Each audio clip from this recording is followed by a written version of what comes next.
All right, this is Paige and Zach. We are recapping Ohio State's season opening 45-21 win over Florida Atlantic. Paige, why don't we start with you? Why don't you give me kind of your initial impressions of what happened on Saturday afternoon? Yeah, it's funny because I was sitting there watching that game with Corcoran, and it was 28-0, and I immediately started to complain, like, Jesus Christ, like, really? It's like we've been waiting 10 months, and we're going to watch just a complete epic beatdown. I think I read something at some point at that pace, like the final outcome, if they would have kept it up, would have been like 180-0, right? And you're just like, what are we even going to remotely learn from this? I mean, these guys, not only were they like scoring touchdowns, but they were scoring touchdowns without people within 12 yards of them. And you're like, this is just going to be just not even worth the time of day, epic beatdown. And then they totally morph into 30 minutes of just the exact opposite, which was pretty amazing transformation from one to the other. So, I go back to the same, and I get this from my old man. We've talked about this 1,000 times. Like, part of the issue, I get it with college football, it's like the scheduling is what it is.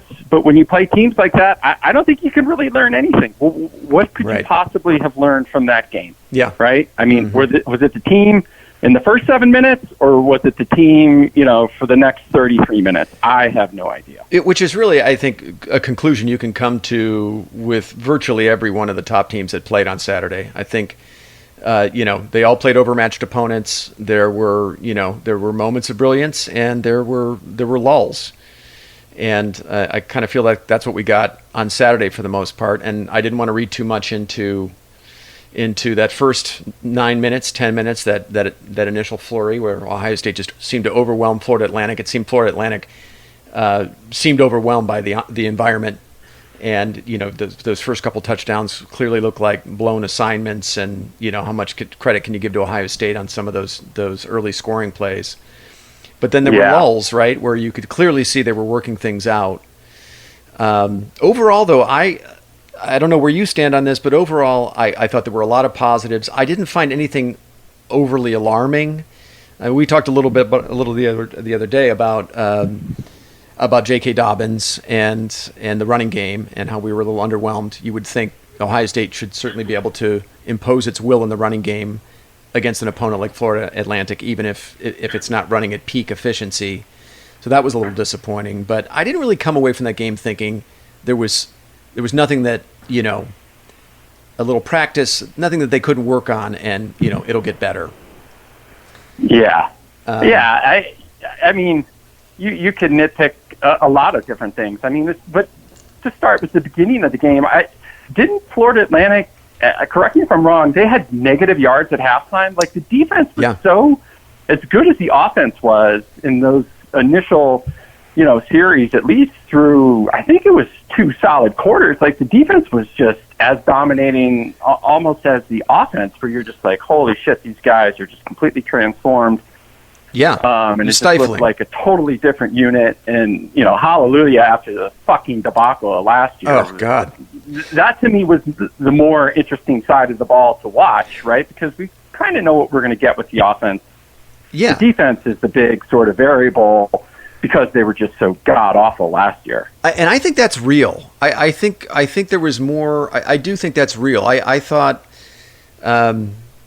I think Florida Atlantic should be able to move the ball a little bit. I didn't get the sense that they were so incompetent along the offensive line and the skill positions. We were talking that starting tailback was I think he was the top-rated running back prospect out of high school. He was recruited by Alabama, ended up transferring to FAU. I don't know what the circumstances were, if he was an academic non-qualifier or got in trouble.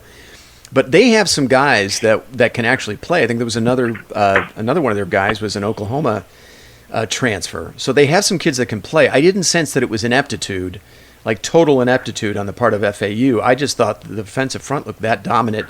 Chase Young looked unblockable. I mean, we were talking over email earlier that, they were pretty depleted on the defensive line, and they had They had Jonathan Cooper, who was projected as a starter opposite Chase Young at the other defensive end spot, and then Tyler Friday, Taron Vincent, Tyreek Smith. All those guys would have played significantly. I thought by the fourth quarter, the defensive line started wearing down. You could see they weren't able to get the same level of pressure. But I thought that the pressure the front seven got, the front four in particular, was real. Like, that's going to translate. And you saw that defensive line able to get pressure last year against much better opponents. So I think that's a proven unit. That wasn't just, that wasn't, what's the word I'm looking for? That wasn't fool's gold. I think that's stuff that's going to translate later in the season against better opponents. Yeah, and if you're FAU, I don't know if it was the first drive or the second drive, but their tight end, who was like their, if your tight end's your best player, that might be a whole other issue in and of itself. However, he had like two drops right in his hands for first downs. They had to move the chains. Like, in those situations, those guys have to make those plays, right? You can't just stumble like that so poorly out of the gate, and it just sort of snowballed on him at that point. And even, I think Kiffin even said, like one of the quotes I read afterwards, it's like, Jesus Christ, this game was even, after that point. Like, the pressure would have clearly shifted to Ohio State had they just not had that complete meltdown for those first, 7 minutes of the game. You're not coming back to 28, down. Right. It's the number 5 team on the road if you're FAU, and you need your few players to make those plays. But you see it all the time, right? I mean, it's like Wisconsin, or it's like guys, they drop balls and stuff like that, and the margin for error is so freaking small when you play the best teams in the country, and it'll kill you if you don't execute. So before we go into like individual position analysis, so what did you make of Ohio State's up 28-0 at the end of the first quarter? I think they went up. There was about at that stage, Ohio State took a 28-0 lead, and there was 6 minutes and 50 seconds left to go in the first quarter. And then things started to stagnate a little bit. So what were your impressions of what happened there? Well, I think the big thing that, and I don't know, again, exactly what series it was, but when he stood in the pocket, Fields stood in the pocket, and he launched that 50-yard ball. I don't know, it was Olave. It was Olave, and he knew he was going to get hit. He totally knew, and he stood in there, and he got frickin' crushed. And I think, that completely changed the complexion of the game. Like, what are we doing here? Okay. Right. And that was one of several clean hits that FAU blitzers had on Fields. I remember another one. It looked like a broken play, actually, because there was play action by Fields. He turned around. The running back actually went the opposite direction of where Fields was faking, and then he got a clean hit. This was either before, I think this was after the play you were describing to Olave, which is actually a hell of a throw, by the way. Olave... Yeah, hit him in the hands. Yeah, I mean, you would expect him to make that catch. It would have been a tough catch. But in any case, there were 2 very noticeable clean hits that FAU had on him. And I agree with you. I tend to think at that stage, the play calling got very conservative, and we didn't see as much of the inside zone read. We didn't see, we saw more straight handoffs to Dobbins, which I think would be a little easier to defend. I don't know. What else did you see? Yeah, I think, and okay, so then is it human nature, right? You're up 28-0. They just sort of come off the accelerator. The team does, maybe the coaching does. They get conservative. A guy gets hit, and then it's a combination of all those things, and the wheels sort of come off to some degree. And one of the things we were texting back and forth on during the game is like, okay, were those actual RPOs where he could have handed the ball off to Dobbins and kept the ball, or were those just straight run plays? Because there were clearly times where he should have just kept the ball, and instead of doing that, he kept it, or he would hand it off to Dobbins, and then he would just run into a brick wall. Right. And again, so is it conservative play calling?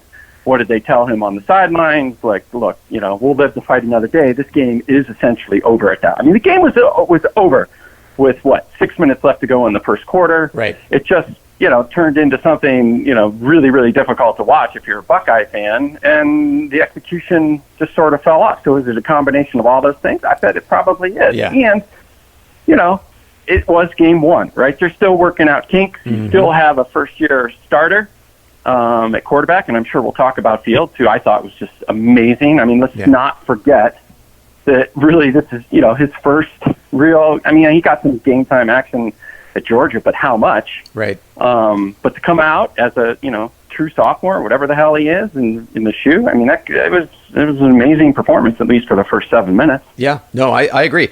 Actually, I thought Fields was even more impressive during that lull, because there were moments where Ohio State actually moved the ball, and Fields had to evade pressure, step up, wait for a man to come open, and he hit several throws to Olave in the middle of the field where he was under duress. He had to sidestep pressure, wait for Olave to come open, and he delivered a perfect ball right on time. And but yeah, I tend to agree with you. I think those early hits on Fields were definitely a factor in what happened then throughout the second quarter and then part of the third quarter. I do think the play calling got a little conservative. I think maybe something must have been communicated to Fields from the coaching staff at that point about being careful about contact, because on some of those inside zone reads, it appeared that he gave the ball to Dobbins when the correct read would have been to keep the ball. I remember several times where they ran. So the first touchdown, the 50, I believe it was 53-yard scamper by Fields on the first touchdown. The fake was on the inside going right to Dobbins, right? That's where the mesh point was. Dobbins going right. The defense follows Dobbins, and then Fields goes left through an open hole.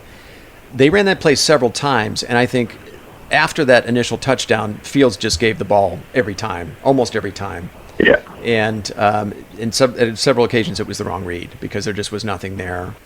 So, yeah, I do think the coaching staff was in his head a little bit. I do think the play calling was conservative to limit the hits on him. And then I think in the third quarter, things were getting a little tight. I mean, they were only up 28-6. Florida Atlantic had started moving the ball a little bit on the Ohio State defense. And then I think at that stage, Fields took the bubble wrap. Dade took the bubble wrap off of Fields and kind of just let him do his thing. And you probably remember I believe it was Ohio State's second possession of the third quarter.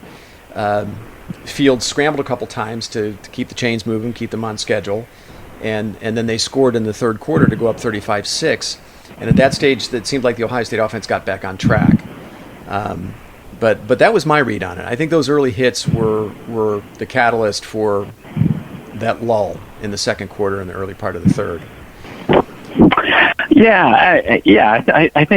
I think so. And I just come back to 18-year-old kids and human nature. That too. And you go up 28-0, yep. And it's just, you have a lull. It just happens. It happens all the freaking time. It's the same idea, right? It's like look-ahead games. It's like this isn't rocket science. Coaches know this. They see it all the time. They talk about it. It's like, oh yeah, we got Purdue, and then we play Penn State, and it's like, well, don't sleep on Purdue, but they do. The kids just do. They read their own press clippings. They're 5 stars. These kids aren't 3 stars, and they get punched in the mouth. It happens time and time again. It's a combination of all those things. Yep, that was definitely a factor. I think I think the interesting thing, Dobbins looked a little angry to start the game, but man, he did not. It didn't last, right? And then if those were just straight handoffs, right? Let's just go for, assuming they were, then I start to get a little worried about the offensive line. But again, they were so dominant the first 4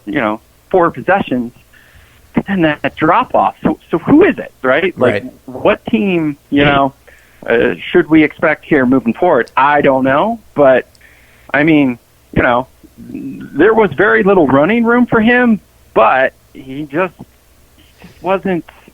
I don't know. He wasn't the Dobbins of even 2 years ago. Yeah. He wasn't there.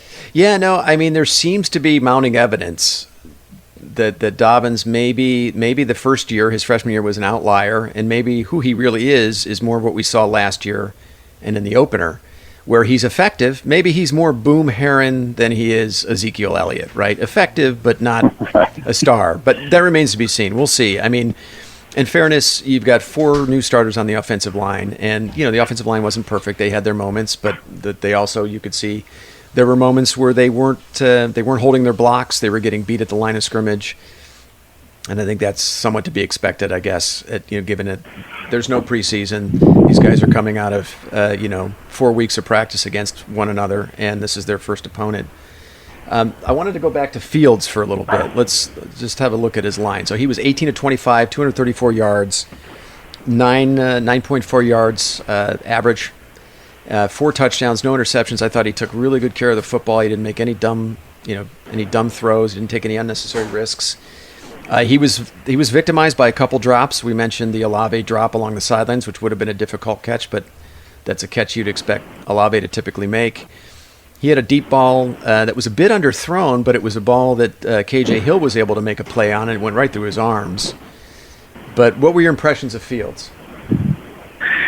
Well, my only nitpick of Fields, and I texted it during the game, it's like, can he straighten out his chin strap? I mean, I'm going to have to endure that. That is pretty nitpicky. Season.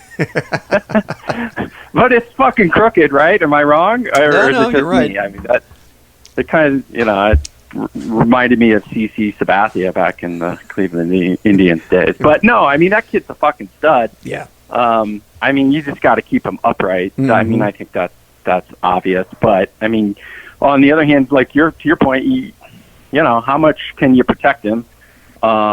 He's going to be great. And I go back, I think we all forget, that this was his first, big start, I mean, and to perform the way he did was freaking amazing. Yeah. And, I think the sky is the limit. It's only going to get better. The weapons, I mean, and the weapons around him is just ridiculous. Yeah. Right? I mean, I don't remember. Well, I mean, KJ Hill, for instance, was not a factor on Saturday. He was barely involved. I mean, I think Hill finished with 3 catches for 21 yards. He had a big drop, but there weren't a ton of other targets. He's somebody obviously that's going to factor in big in their passing game. But yeah, if you factor in the fact that Hill was not a big factor on Saturday, and neither was Dobbins. Really, it was just kind of a pedestrian day, and yet. They put up 45 points, and Fields finishes with 234 in the air, 4 touchdowns. I mean, they have weapons. So they have other weapons. Yeah, they have huge weapons, and so for the wide receivers. So Matt came back, had a nice game. Yeah. Actually had a hell of a catch. I forget what possession it was, but I think it moved the chain. We actually needed that first down at that point in the game. But it's always like it's like we don't have a true alpha male receiver. No. There's no Michael Thomas, it doesn't appear. Yeah. That you just know, game after game that you can rely on. Now, that being said, you're completely nitpicking based on, you got 5 really, really good guys like we had last year. It seems like we're kind of in that same spot this year, but you never really know, who's the guy that you can just, always depend on. And maybe it's Olave, actually, now that I think about it. Yeah, but, I was going to say. To have that alpha guy would just be awesome to see. I mean, he's not that guy yet, but it feels like he's on that trajectory. Like, it's 3rd down and 6. You're at Nebraska. It's 3rd down and 6 midway through the 4th quarter. It's a 4-point game. You need a first down. I kind of feel like Olave's going to be that guy. I mean, KJ Hill as well, but I think Olave's on that trajectory, and in another 5 or 6 weeks, we might be talking to him as the lead dog among the receivers. And he's got big playability too. He's not just a possession guy. Obviously, Hill would probably qualify more as that. But I'm with you. I feel like Olave kind of, at least on Saturday. And if you think about how he finished last year in the Michigan game, he had a touchdown in the Big Ten title game. It feels like we're witnessing, something special with him. Yeah, definitely. I was thinking back to Paris Campbell. He kind of maybe was that guy last year, but his hands were always sort of suspect. But it would just be nice if one of those guys. I don't know. I mean, it's nitpicky, but just clearly stepped up to be the true number 1 guy. They're all really good. Yeah. But, it's just like you keep waiting, it's like you look at Victor and Ben Victor, he's like a physical freak out there. Yeah. Why isn't he dominating more than he is? And, yeah. I don't get it. What I liked was, so you mentioned Austin Mack had a big catch for them on 3rd down and long. And if I'm not mistaken, that happened in the 3rd quarter on Ohio State's first scoring drive of the second half. And it was 3rd and 6 or 7, and Mack made a leaping catch, landed on his back just beyond the 1st down marker. It was a beautiful athletic catch. They showed it in slow motion. I mean, he was, you could see his athleticism just on full display, and that was a huge catch for them. Victor had a big catch and run. Again, I can't remember if it was 3rd and long, but it was right at the sticks, and the defensive back took a bit of a risk and tried to play the football, and it was a well-thrown ball with velocity and touch by Fields. Hit Victor, and he ended up turning it up the sidelines for an extra 30 yards. So there's playmaking ability that these guys have. They have abilities to make great catches, and then do something after the catch. So I'm with you. I'm more bullish on this receiving core than I think maybe some others. I know Doug Lesmarie on one of his recent podcasts, his last one, kind of poo-pooed the receiver core. And he's like, well, how good are they really? And he was questioning whether maybe they're a little overhyped relative to what they've done up to this point. And I can see that. But I think what my hunch is that I think they're going to have a tighter rotation with the receiving core this year than they did last year. And I think Victor and Mack, provided they both stay healthy, are going to have more opportunities than they did last year. Because last year, you're rotating in. You had McLaurin, you had Campbell, and you had Johnny Dixon. And, those 3 are gone. And I think there are going to be more opportunities for Victor and Mack. And we'll be able to see more of what they can do. What did Mack do? Did he break his ankle, or was it an ACL? Or they don't provide specifics, but it was a lower leg injury, something like either a knee or an ankle or something. Yeah, that was in the Purdue game. But I thought he was having a pretty good season up to that point.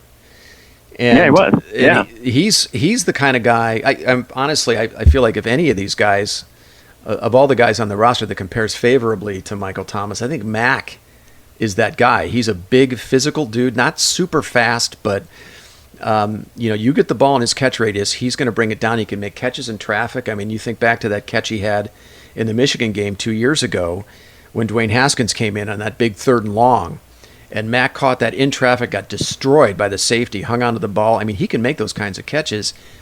He had a catch similar to that in the Oklahoma game earlier that year. And that was a big, acrobatic catch. He landed on his back, was able to maintain possession of the ball.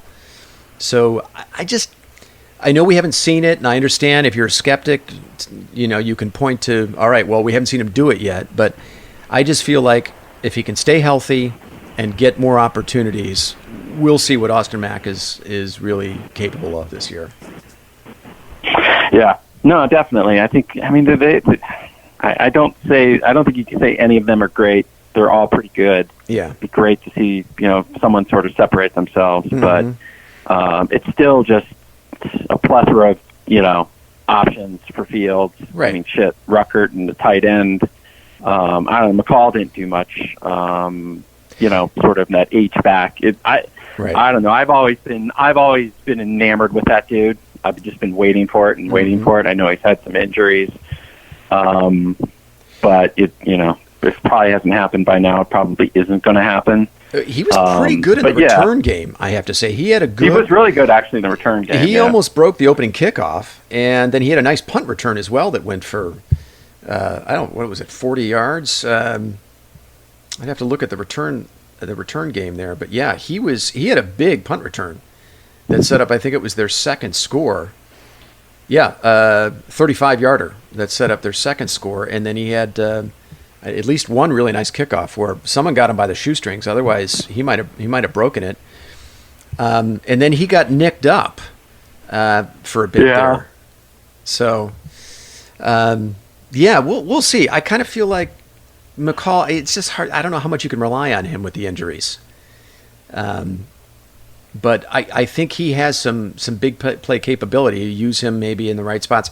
One thing I heard the other day, or I guess it was Saturday, and all the post-game analysis I listened to was that the tight ends got a lot more run in the opener than the H-backs. So you had your starting H-back was Hill, but Jalen Gill didn't get many snaps as the second H-back, and it seems like they prefer to give more snaps to the tight ends. There were a lot of 2 tight end sets with Ruckert and was it Farrell on the field at the same time, and Fields targeted Ruckert several times, four completions, 38 yards, 2 touchdowns. But it seems like in the Ryan Day offense, maybe he favors the tight end a little bit more over the H-back,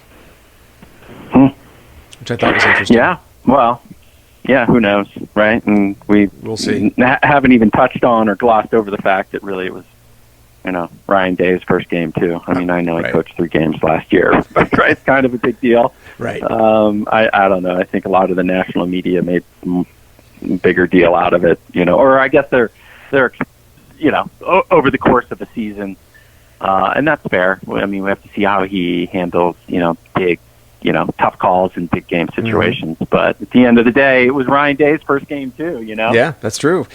I think it's interesting because last year Day ran training camp, right? Meyer got in, hot water and got suspended before camp started. So it was really Day who ran the entire training camp.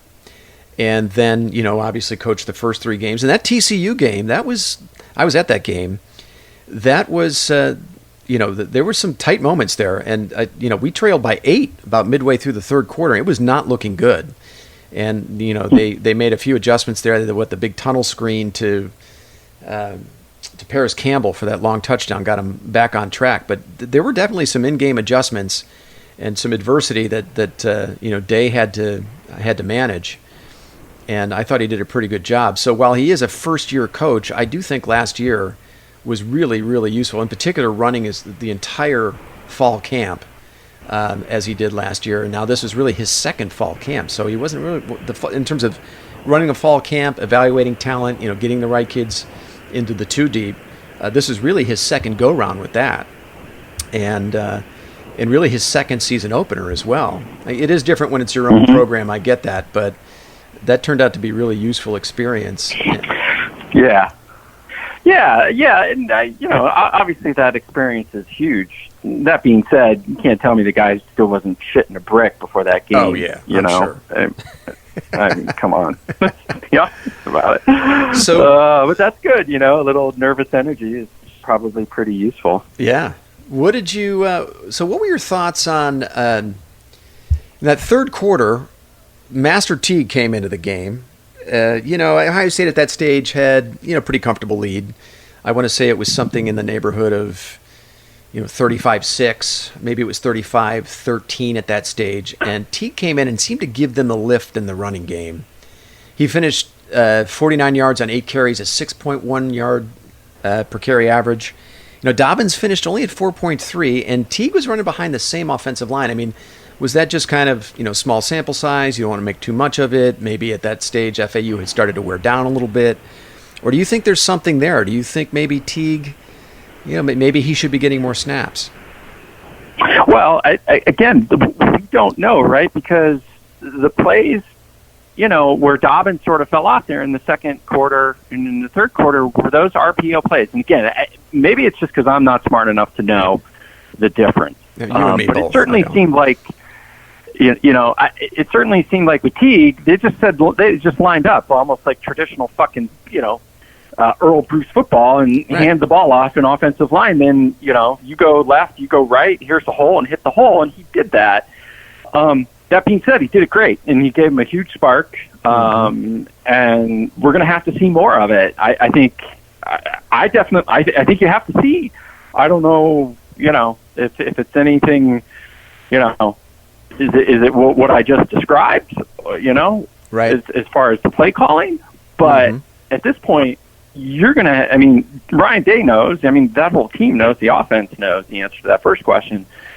But that being said, he definitely warranted another look in another game and see what he can do, because it was just a different element. It kind of, I don't know, maybe I read this or heard this, like somebody was maybe comparing more like a little bit of a Carlos Hyde type of back, bruiser.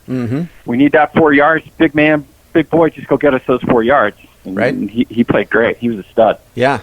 Yeah, I just wonder how much more patience Day is going to have. Like, if this lingers on, and I certainly hope it doesn't, but, if we're looking at 4.3 yards per carry J.K. Dobbins here for another few weeks, I just can't imagine that Day is going to have a ton more patience with that. I think he's going to have to look at other options. And like I said, I hope it doesn't come to that. I think, but yeah, honestly, I saw a little something different from Master Teague that I didn't see from Dobbins. I felt in Dobbins' case a little too much pitter patter at the line of scrimmage. You just still got the sense that he was looking for the 50, 60-yard, big play every time, rather than just taking what the defense gave him. And there were a couple of videos posted online on Twitter recently showing. There was one in particular where Dobbins took the ball on a run play and cut right into the middle of the defensive line, into 3 FAU defenders. It looked like the play was designed to go around the right end, and there was a convoy of Ohio State offensive linemen in front of him. He could have run up the sidelines and gone untouched to the end zone. And it seemed like there were several of those plays. Now, I do think the offensive line is somewhat to blame. They bear some culpability as well in kind of just a blah running game. But, yeah, and I did seem to see something different from Teague. He was more north-south. He was very decisive. He hit the hole with authority and just seemed to take what the defense gave him. Yeah, and I never really gave it much thought, but since you just said that, one of the biggest I think intangibles for a running back is their vision, right? Can they kind of see the hole even before the hole might actually even be there? Like fucking Claret was a genius at that, right? Like that guy was he was amazing. Just, knowing where the hole is going. I mean, obviously they're scheming for the hole to be there, but really it's easier said than done. And maybe Dobbins just doesn't quite have just that great anticipation and vision, like some of the other running backs. It's very possible. Yeah. Yeah. Well, I mean, I think there's reason to question that right now until we see differently. We've got, like I say, unfortunately, some mounting evidence to suggest that maybe he's, his freshman year was a bit more of the outlier in what we've seen last year, and now part of this year is a little bit more who he is as a back. So I guess we'll see. I wanted to switch over to the defense and get your impressions of what you saw from the defense. We touched on it a little bit. Defensive line was dominant. Chase Young looked unblockable. What else did you see from the defense on Saturday? Well, so Harrison, he's definitely the alpha frickin' linebacker, right? I mean, that's the big thing, right? We know the defensive line's going to be good. We're pretty sure, Okuda, that dude's a stud. Sean Wade, Fuller. I don't remember, hearing Fuller's name too much, but maybe that's just because he didn't have to make as many plays, right? Because the defensive line was so dominant, and FAU kind of couldn't do too much. But Pete Warner. I mean, the two. Let's just call it what it is. The two guys, right? We're just constantly are wondering about are Warner and Borland. You see Warner in play. There was a couple times, though, like he took a bad angle. I think it might have been on the quarterback or somebody. And he got around him for like a 20-yard play, and then you just have Warner chasing behind, a guy streaking down the sideline, which just gave me PTSD from last year. And then, I just don't ever, I don't remember a whole lot of, tough Borland making plays. No. I do remember some Browning plays, right? But maybe that's just my selective memory and want to be thinking, because we're just kind of waiting for those guys to get passed by some of these other studs, and it just doesn't ever seem to happen. But all in all, I mean, I think the defense is vastly improved. I think God, all we had. I mean, how many times did we talk about it? It's like Jesus. You guys should be a top 10 defense, but you don't even really have to be that. Just don't be in the bottom 50 of Division I college football. Right. And we're going to be in every football game. That's how fucking low the expectations got after last year, but I thought they played pretty well overall. Yeah, I thought so too. They made what were just some, logical adjustments. You seldom saw the the entire linebacking core right at the line of scrimmage, right? I mean, they seem to be exactly where you would expect them to be, several yards behind the defensive line so they could read and react. And you very rarely saw a linebacker out of position. I think Florida Atlantic's longest run from scrimmage was 9 yards in this game, if I'm not mistaken. So they eliminated the big runs. You mentioned Malik Harrison. He finished with 5 tackles, three solo, 1 sack, 2 tackles for loss. And he had a punishing hit over the middle that separated one of their tight ends from the football. That was just a beautiful hit. I mean, he did it without getting a targeting penalty. Harrison is the alpha, as you said, of that linebacking core, and I think he's going to have a big senior year. And they can deploy him in a number of different areas, right? I mean, they want to send him after the quarterback. He can get there, and you expect he's going to patrol the middle of that field. And what I've been reading is that they've been using him. They don't really distinguish between his linebacking position and the middle linebacker. They'll definitely use both of those players in the middle, or they're kind of interchangeable. And it does seem like Harrison is kind of patrolling the middle there at times. He was great. I like what I saw out of Baron Browning at times. You mentioned that there was one play in particular where it was a tackle for loss, where he basically picked up that little running back and used him as a lawn dart. But then there were a couple moments later in the game where I saw him struggling to get off of blocks. And there was one in particular where the guard got out in the middle, and it was one of the longer runs that Florida Atlantic had. I think it might have been their longest run of the day, and it went for a first down. But he just let himself get picked off by the guard instead of using his quickness and athleticism to get around him.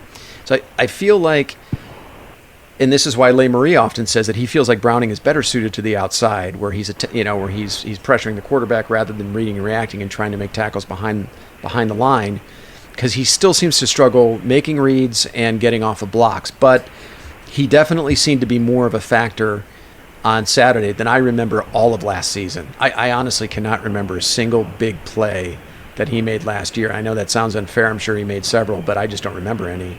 Yeah. And the big tackle he had for a loss where he picked up that line, that's what I expected out of him when he came to Ohio State. Right. Yeah. Well, we expected McMillan, right? And we even complained about McMillan. He's a pretty fucking good linebacker. Yeah, he's wearing the same number that Browning has. Oh, yeah, so that's 5, yeah. You're right. Tuf Borland, 3 tackles, 2 solo, no sacks, no tackle for loss. Not a huge impact on this game at all. Right, which is like his MO. Yeah. It's just like I don't get it. Yeah. So it's I just don't ever remember him doing anything. Right? It's too feast or famine for him. Here. Sorry, I was just going to say it's too feast or famine for him. I feel like there are times where he's a presence and he's knocking the ball loose, he's making plays at the line of scrimmage, and then there are there are games where you feel like Ohio State may only had 10 guys out there on defense. So I know, but they're fucking Ohio State. And not so much of an indictment on Borland, but why can't anybody then beat him out? Yeah. I mean, how is this the best that we have to offer? Yeah, and I don't. And again, it's not that they're horrible, and it's one game and a new system. But again, it was just like, did he even play? Did he even have a tackle? I mean, he had 3 fucking tackles. Yeah. You're an inside out or how they do it. He just doesn't overwhelm at all with anything. Yeah, no, I agree. You're the starting inside linebacker at Ohio State, right? And you think of the guys in the past who played that position, right? Marcus Merrick, Chris Spielman, even now recently, A.J. Hawk, James Laurinaitis. Yeah, Laurinaitis. These are guys that game in and game out made. They weren't just making tackles 5 yards downfield. These are guys that are getting into the backfield. They're forcing fumbles and creating turnovers. And actually, that was kind of the other thing I wanted to talk about. As good as the defense was, 12 tackles for loss, 4 quarterback sacks, they were absolutely dominant for the first 2.5, 3 quarters until they really started having to go to reserves in the fourth quarter. Again, the defensive line was totally depleted. You're down 1 starter, 3 key rotational guys. I think they just ran out of gas. They didn't create a lot of turnovers. They did actually force 3 fumbles. I think one of those was a special teams muff that FAU fell on, but they did force 2 fumbles that FAU fell on. They weren't able to recover either of them, and then they got the late pick at the end of the game. by sorry, what's that kid's name? The safety, the stud safety that everyone's Proctor, which was But yeah, that's one thing I want to see more out of this defense. They were great getting behind the line of scrimmage and getting after the quarterback. Again, 12 tackles for loss total. But I want to see more turnovers. I want to see these guys getting their hands on footballs and forcing turnovers. And I think that maybe that's where the defense has a little ways to go. So who is the starting safeties? It was Fuller and who? Wade? Fuller and White. And White, yeah. And I believe they were interchanging both Fuller and Wade as the game went along, depending on the circumstances. They had three linebackers out there all day long. That was one observation that I think Doug Marie made, was that they had three linebackers pretty much all day long out there, and they were swapping White and Wade pretty much all day long, interchanging those two. Yeah, I wonder if that's just because they had those tight ends, right, and that's why they, maybe had a Pete Warner. But my point of that is, like, how is Wade not on the field for every fucking defensive snap? Yeah, right. I mean, just from a pure athleticism perspective, right. Unless he can't, handle an assignment or anything, there's nothing that leads me to that conclusion. Like that guy needs to be on the field, right? You know, it's like you just see those guys where, and like White's another one. You know, it's just like they're guys that are,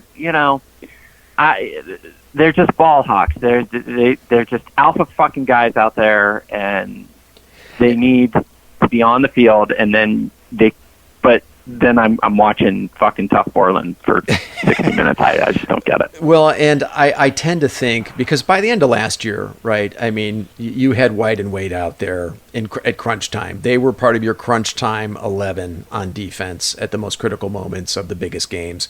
And I tend to think that's what we're going to see as well as the season goes along. In the opener, I think they were pretty vanilla at sometimes. It seemed they were also, they played a lot of base defense from what I could see.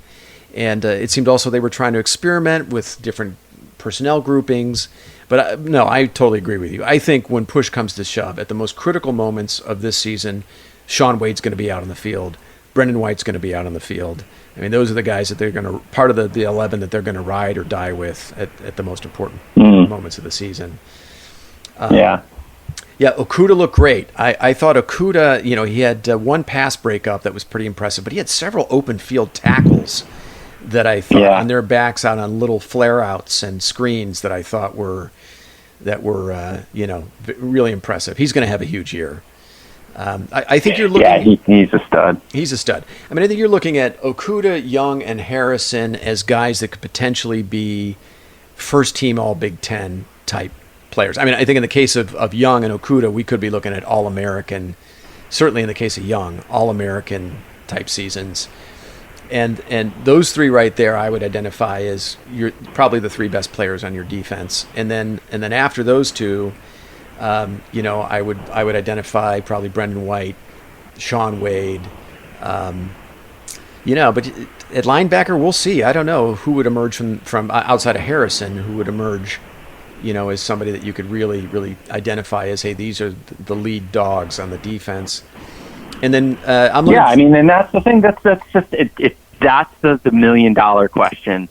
And I have faith in these coaches. They know what they're doing. They're putting the best players out there. I just find it hard to believe that these are our best players. Yeah. For whatever reason, that I mean, and again, I don't. This doesn't need to be the Pete Warner, Tough Borland, dump all over them show. But it's just like I find it hard to believe that we don't have guys that can't beat them out.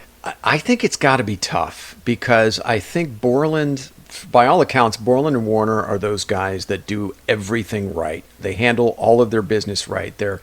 Marie had mentioned several podcasts ago that these are the guys whose names are at the top of all the, top bench press and squats, and you go into the weight room and you look at the leaderboard of all these different measurements.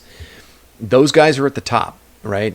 They're working hard. Yeah, you know what else fucking Tough Borland's on the top of? He's on the top of fucking chasing 5 yards behind the running back as he's streaking down the sideline. Right. He also leads that category too. Yeah, totally. So let's just, No, I totally agree with you, but I think it's got to be a delicate balance where you have these two guys that, have been with the program a while. They handle their business the way that, the coaches would want all the kids on that roster to handle their business. And it's probably not just as easy as saying, sorry, kid, there's someone better, grab some pine. I think they have to finesse this a little bit. It'll be interesting to see come midseason who's getting the majority of the snaps at those linebacker spots, and if they kind of gradually start moving some of these guys in, some of these younger guys in, Taraja Mitchell, Baron Browning, What about that kid? Did he play? I think he did play that other. I think Harrison, that defensive lineman, right? Or Zach Harrison? Yeah, he did play. Zach Harrison. Yeah. So he did play. He was part of that. I know he's not a linebacker. But. Yeah, he's a defensive end, and to me, he was on the field, if I'm not mistaken, on those 2 second-half scoring drives by FAU, and to me, it looks to me like he still needs a little time at the training table in the weight room to really start looking like an Ohio State defensive end. He looks a little thin to me. And, when he was out there with that second unit, they really weren't getting much pressure at all. And FAU was able to move the ball pretty comfortably. But I mean, he did get time. They like what they've seen from him in practice. But, man, defensive line, that's one of those areas where it takes a while for these kids to make an impact. I mean, I can't remember, I remember Cameron Hayward starting as a freshman, but outside of a guy like that, Big Daddy Dan Wilkinson, I mean, there are very few immediate impact defensive linemen. They need several years before they can start making an impact. Yeah, I mean, just the difference between being 17 and 20. I mean, you're still boys, and who knows? I mean, obviously they're all gone through puberty, but people go through stages like that differently, and then you amp up the nutrition and the training, and just everything is so much more advanced at a place like Ohio State, where it's just not fair. Even just on a pure raw athletic ability, somebody that's got 3 or 4 years in a program, it's just going to have a huge advantage of some kid that just came from fucking Glen Oak or something like that. It's not going to happen. It's rare. To your point, it's rare. Very rare. Yeah. So I don't know. I like what I saw from. Sorry, go ahead. The defense. So we're at 49 minutes. Let's pivot if you want to, or do you want to do Cincinnati later, or sure. spend 5 minutes on Cincinnati? Let's move to Cincy. Yeah. All right. Okay. What would you give overall? Just total team grade for the Buckeyes last weekend?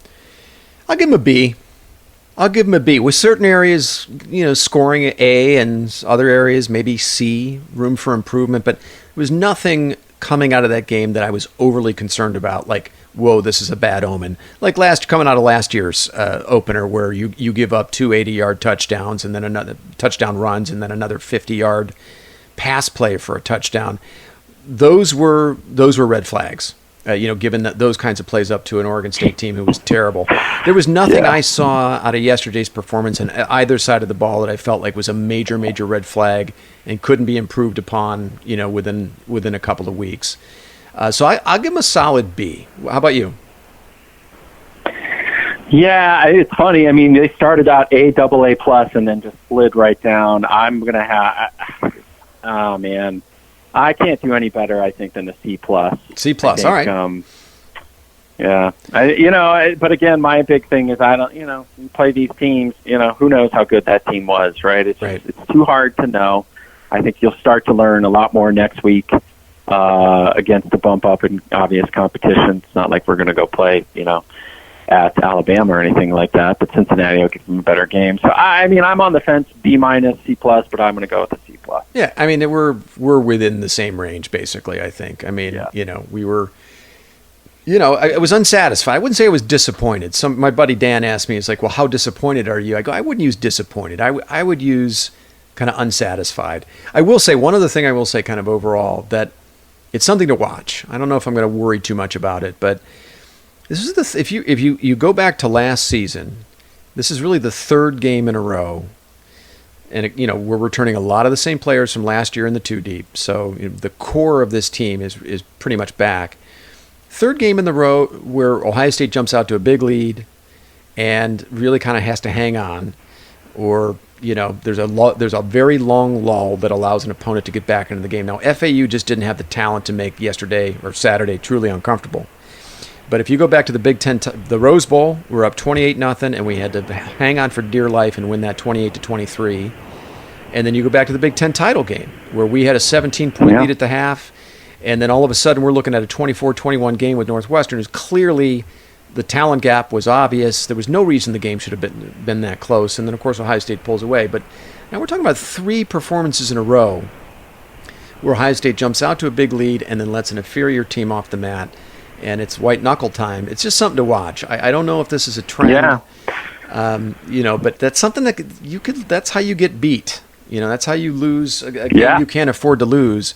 And I just want to keep an eye on that as the season moves forward. Yeah, no, that's actually a pretty good observation. I hadn't thought about it. I forgot about the Big Ten championship game. I thought you were going to talk about Michigan. I forgot about that game in between that and the Rose Bowl. But, yeah, you're right. I mean, they did the same exact thing. It's like the first 2 quarters of the Rose Bowl and then the first quarter of that FAU game, they looked like, Jesus, the best team in the country. Yeah. But, then they're just hanging on for dear life in all 3 of those games. Yeah. So, who knows? I mean, it could be something more to it. Or it could just be a little blip, but it's something to, for sure. It's a good observation. I really think that one thing is why Ryan Day really harped on toughness throughout the summer camp. And I listened to all of his press conferences, and one thing, it was a recurring theme, and he kept talking about over and over again was toughness. It's toughness. And it didn't sound like coach speak to me. I really felt like there was something there, that he was trying to communicate something about that team's mentality. And I think that's how you close teams out. That's how you step on an opponent's throat and you don't let them up.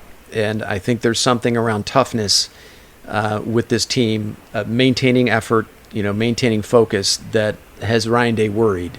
And I think we've seen it a little bit, dating back to the end of last season into this year. So it's just something to watch. I don't want to press the panic button about it either.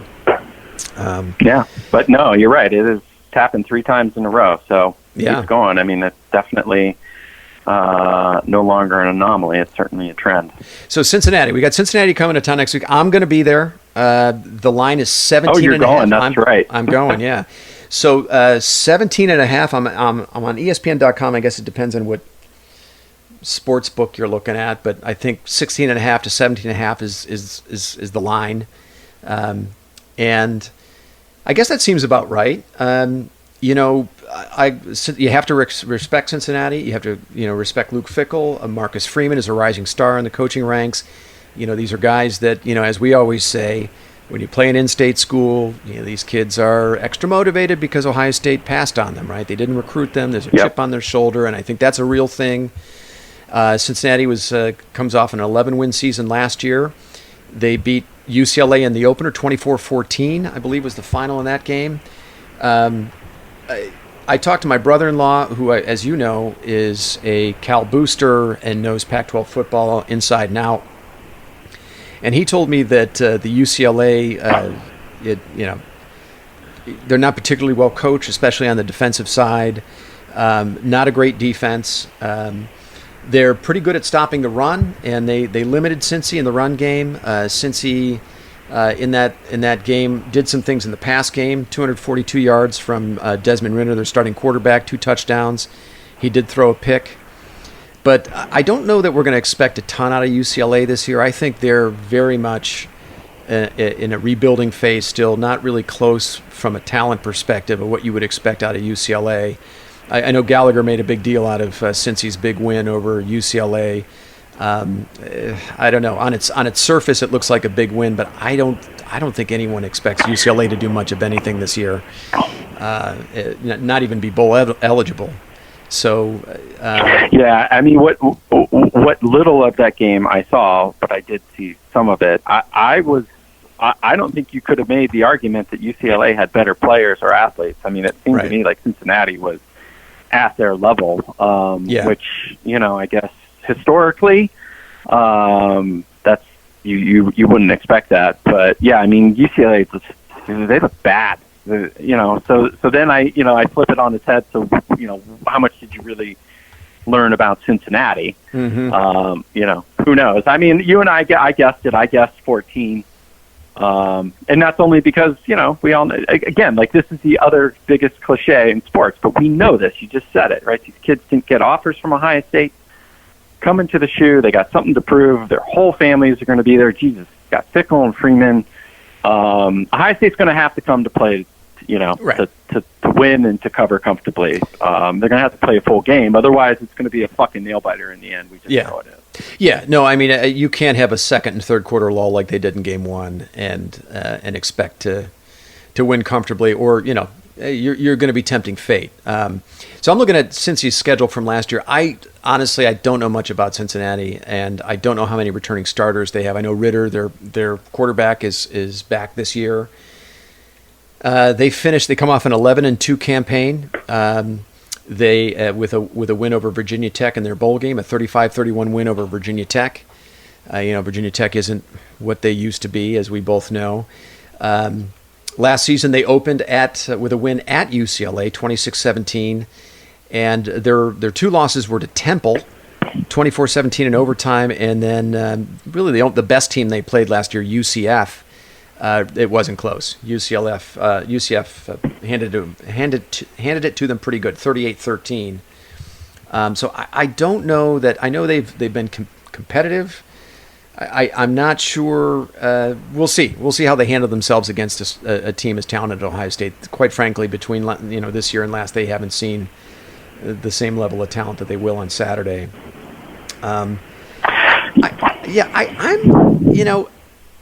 I feel like Ohio State is going to make some adjustments. I think we're going to see a better performance out of the offensive line. I think we're going to see a different J.K. Dobbins. I think someone who's going to attack the line of scrimmage, run more north and south. And I think we're going to see a similar performance out of the defense. I don't think that was fool's gold. I think of what we saw from Saturday that you can really hang your hat on. I think that defense, that front seven in particular, the defensive line, I think they're gonna come to play on Saturday, and they're gonna play well.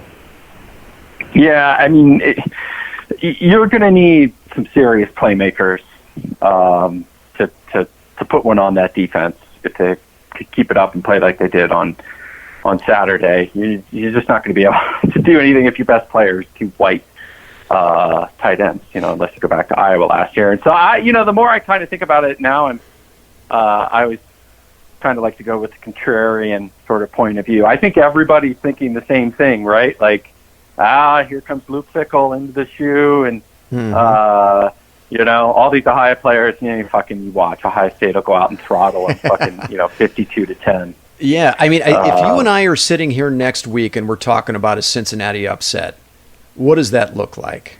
We're probably talking 3 or 4 Ohio State turnovers. We're talking about bogging down in the red zone. We're talking about, I think, some uncharacteristic, the inability to run the ball at all. Maybe just mental mistakes, penalties. We'll say in the opener, Ohio State was pretty good on the penalty front. I think they were among the worst in the country in penalties last year. And I thought against FAU they acquitted themselves pretty well from a penalty perspective. I'm trying to look up the stats on that. But yeah, I mean, I think that's what we're, they were, well, in the end, seven penalties for 62 yards, but it felt to me like, when it really counted, they were pretty mistake-free when it came to penalties. Maybe there were some late penalties in the game that really didn't, factor into the outcome. Yeah. So, yeah, I kind of feel like, if Cincy's going to win that game, they're going to need a lot of help from Ohio State in the form of turnovers, penalties, and drop passes, and I don't know. For sure to win the game. But, let's just be honest, we're ridiculous Ohio State fans. It's not enough for us just to fucking win games, right? We need dominant, like we're sitting here complaining about a 24-point victory over FAU, right? But on the other hand, we're not in it to just win the Big Ten, right? I mean, it's essentially 12 or bust. I think those are the expectations. And they should be the expectations every year. Yeah. So just to squeak by Cincinnati because Luke Fickell, who, by the way, when he was our head coach, wasn't, Newt Rockney, let's be honest. So, they should go out there and, they should, it could be close for a little bit, but, at the end, they should pull away from that team. I mean, there's just really there's no excuse for them not to do it. All the other, known factors notwithstanding. So they just got to get it done. Do you like Ohio State to cover? I do. Now that, we kind of, at first I didn't. Now I do. I just think, putting on my contrarian hat, everyone expects a tight game. I think it's an early start, right? It's a noon kick. Yes. Yeah. Yeah. That game would be fun at night. That's too bad. That's not a night game. Right. But I don't know if that gives one team more of an advantage or the other. Yeah, I do. I think Ohio State, I'd say right now, I think they're going to win that game 48 to 20. Pretty dominant, convincing W. All right. Okay. Yeah, I was just thinking about over the last 15, 16 years. You remember in 2002, Cincy almost beat us. They should have beat us. Yeah. And in fact, their quarterback, Gino Gaduli, is, I think, their quarterback's coach now, or he's on their coaching staff, which is funny. And then both years of the last two national championship seasons, Ohio State played Cincy early in the season. And I remember in 2014 we played them, and that was more of a game than I thought it would be. We had a young secondary that year, and they gave up several big plays and a ton of passing yardage in that game. Ohio State ended up winning comfortably, but that was a more competitive game through a couple of quarters than I think people expected. And that's kind of what I expect. I think we're going to see a tight game for 2.5 quarters, and I would expect Ohio State to pull away, in the fourth quarter and win fairly comfortably. I think they're going to cover as well. I'm going to call it 40-17 in Ohio State. There you have it. There we go. All right, buddy. All right, man. Good talking to you. Let's end it on that one, and we'll do some scouting on Cincinnati so we have a better idea what to expect next weekend. And I don't know, maybe we'll do something where we do a little pre-game for that little matchup. Little group chat. Okay, man. All right, well, have a good night. All right, brother. Talk to you. Talk to you later. Bye-bye. Yep, you too.